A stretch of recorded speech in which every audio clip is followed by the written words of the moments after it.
Hello everyone, my name is Yash Patel and this is my Lab 4 on oscillations.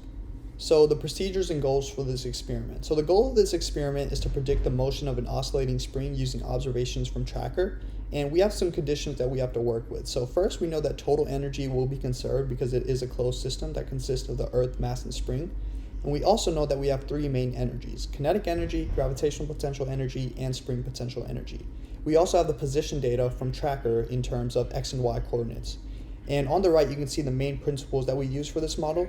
So we use kinetic energy, spring potential energy, gravitational potential energy, and the momentum principles. And you can see the formulas for these principles and energies underneath the labels. And this is the tracker observation, so you can see the video on the left. So we put the x and y position data into a CSV, which we will later use for the glow script model.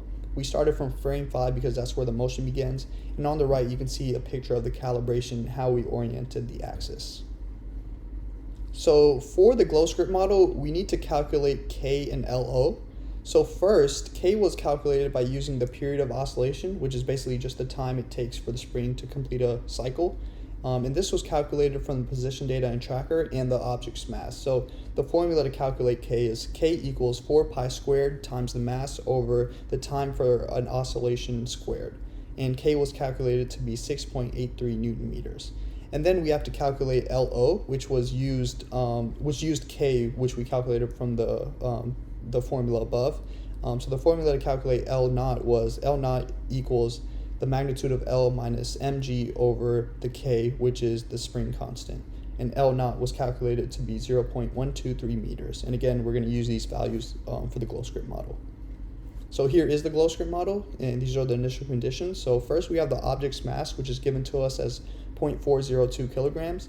We also have the initial position that we get from tracker, and we know that it starts from rest. So the velocity is just the zero vector. And as we move down, we can see that we inputted the spring constant and relaxed length, which we calculated in the previous slide. And we also have the length and orientation of the spring. And finally, the system energies, which is the kinetic energy, gravitational potential energy, and spring potential energies. And we also include the total energies, which is just all the energies combined. So here's the code for the actual simulation. So first, we define the initial energies. Then we define the forces that are acting on the system, which in this case is the force of gravity and the force of spring. And if we combine these, we get the net force. And we also do the velocity update formula, position update formula, which we get from the momentum principle. And finally, we update the spring length and the direction that it is moving in. So here's the final part of the simulation. So in this part, we just track the changes in kinetic energy, gravitational potential energy, and spring potential energy. And we also can see that change in total energy will remain constant. And we'll talk a little bit more about this in the later slides. And this is the glow script code for the visualization, which we will see in the next slide.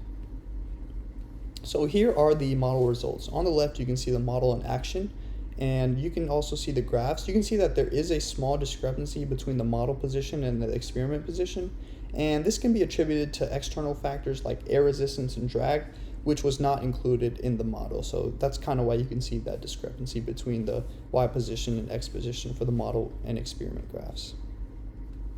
So was the energy principle satisfied? So the answer to this is yes, the energy principle was satisfied because the total energy remained constant, and you can see this in the graph. So the change in total energy is represented by the orange line, and you can see that it remains constant through the entirety of the model. So this means that the energy principle, which is the change in total energy equals the change in kinetic energy plus the change in gravitational potential energy plus the change in spring potential energy, is indeed satisfied because the total change in energy remains constant. So the period of oscillation for the x and y position. So the average period of oscillation for the x was 1.615 seconds, while the average period of oscillation for the y was 1.519 seconds. So this difference can be attributed to the fact that there is more force. So there's the gravity acting in the y direction and also the spring force acting in the y direction. So this basically means that there's more force in the y component than there is in the x component, which will cause the y component to oscillate at a faster rate. So that's why you can see the average period of oscillation for y is less than that of the x component. So that is the end. I hope this was informative, and thank you so much for watching. Also, make sure y'all take care of your mental health. Happy Mental Health Week.